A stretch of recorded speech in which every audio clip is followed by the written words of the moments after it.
अयोध्या के राज्य का विभाजन। अयोध्या के राजा हनुमान। जब तक है राम नाम अमर है हनुमान। सनातन हिंदू धर्म में हनुमान जी को पृथ्वी पर सबसे जागृत और अजर अमर देवता के रूप में सबसे प्रमुख स्थान हासिल है।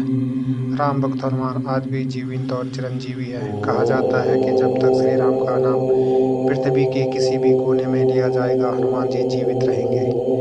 लेकिन सवाल उठता है कि महावीर हनुमान जी का निवास स्थान कहाँ है। श्री राम के साकेत धाम जाने के बाद हनुमान जी कहाँ रहने लगे और अयोध्या का क्या हुआ। कहा जाता है कि जब श्री राम ने अपने राज्य का बंटवारा अपने पुत्रों और अपने भाइयों के पुत्रों के बीच कर दिया, तब उन्होंने हनुमान जी को अयोध्या की रक्षा और शासन का दायित्व सौंप दिया। श्री राम के महल के सामने के द्वार पर हनुमान जी रहने लगे और वहीं से प्रभु श्री राम के नाम से शासन कार्य देखने लगे और नगर की रक्षा करने लगे। हनुमान जी तब से ही श्री राम जन्मभूमि और उनके द्वार रामकोट की रक्षा करने लगे। तुलसीदास जी ने भी हनुमान चालीसा में कहा है, राम दुलारे तुम रखवारे होत न आज्ञा बिनु पैसारे।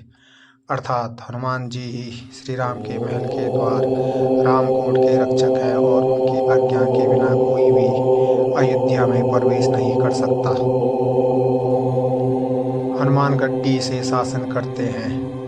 हनुमान कहा जाता है कि हनुमान जी रामकोट श्री राम जन्मभूमि की रक्षा और अयोध्या का शासन कार्य हनुमानगढ़ी मंदिर से करते हैं। हनुमानगढ़ी मंदिर में हनुमान जी की आज भी एक दिव्य प्रतिमा है। यह मंदिर राजद्वार के सामने ही स्थित है। सभी भक्त अयोध्या आने के बाद सबसे पहले हनुमान जी का ही दर्शन करते हैं। यहाँ हनुमान जी बाल रूप में अपनी माता अंजना के साथ स्थित है। हनुमान यहाँ आने वाले सभी भक्तों की मनोकामनाएं स्वयं पूरी करते हैं।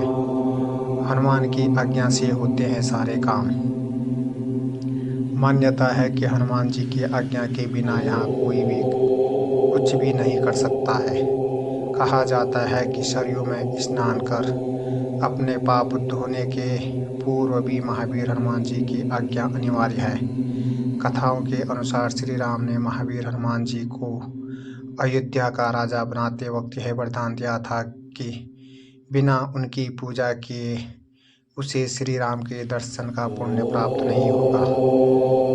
इसके बाद से ही हनुमान जी की अनुमति लेने के लिए भक्त पहले हनुमानगढ़ी आते हैं और इसके बाद ही अयोध्या नगरी का भ्रमण करते हैं। अयोध्या के राजा हनुमान अब गंधमादन पर्वत पर रहते हैं।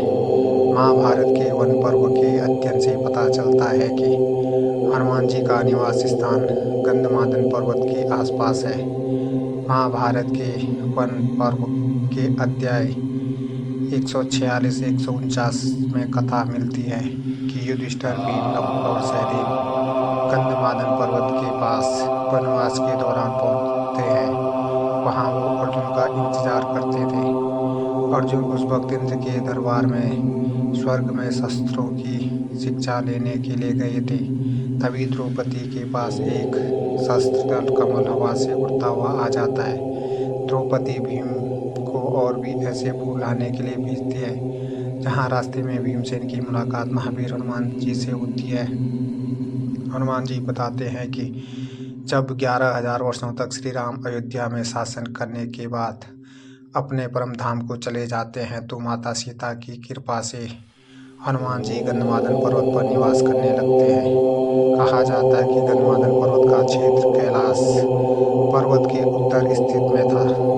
वहाँ का शासन कुबेर के द्वारा चलाया जाता था। इसी मार्ग से स्वर्ग जाने का गुप्त रास्ता शुरू होता है।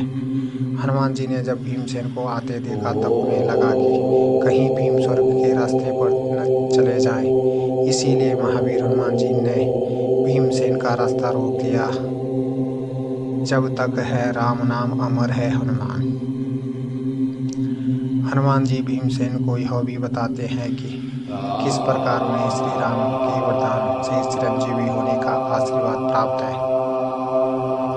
हनुमान बताते हैं, उस समय मैंने कमल नयन श्री राम से यह वरदान मांगा कि शत्रुसूदन, जब तक आपकी यह कथा संसार में प्रचलित रहेगी तब तक मैं अवश्य ही जीवित रहूंगा। भगवान श्री राम ने तथास्तु कहकर मेरी यह प्रार्थना स्वीकार कर ली। राम के राज्य का विभाजन।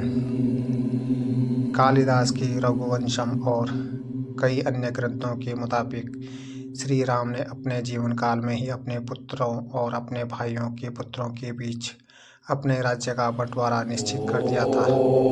कालिदास की रघुवंशम की कथा के अनुसार श्री राम के बाद उनके और उनके भाइयों के पुत्रों ने अयोध्या का परित्याग कर दिया था। उन सभी ने अयोध्या का परित्याग क्यों किया था, इसका कोई कारण नहीं बताया गया है। कहा जाता है कि श्री राम के पुत्र कुश ने कुशावती और लव ने शरावती लाहौर को अपनी राजधानी बनाया।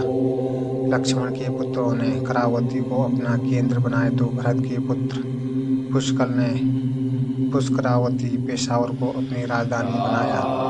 शत्रुघ्न के पुत्रों ने मथुरा के अपने शासन का केंद्र बनाया। इस प्रकार राम ने अपने राज्य का विभाजन तो कर दिया, लेकिन अयोध्या किसी को भी नहीं सौंपी। राम के पुत्र कुश ने फिर बसाई अयोध्या। कालिदास की रघुवंशम के अनुसार एक बार कुश ने स्वप्न में अयोध्या नगरी एक स्त्री का रूप धारण करके आई। देवी ने कुश से अयोध्या वापस चलने को कहा। देवी ने कहा कि श्री राम के जाने के बाद अयोध्या वीरान हो गई है। श्री राम के पुत्र कुश अयोध्या वापस लौटते हैं और उसके बाद वो फिर से अयोध्या को अपनी राजधानी बनाते हैं। इसके बाद अयोध्या पर एक बार फिर से श्री राम के पुत्र कुश के वंशज शासन करने लगते हैं। कहानी आप लोगों को अगर अच्छी लगी तो चैनल को लाइक शेयर करें और चैनल का सदस्य जरूर बने।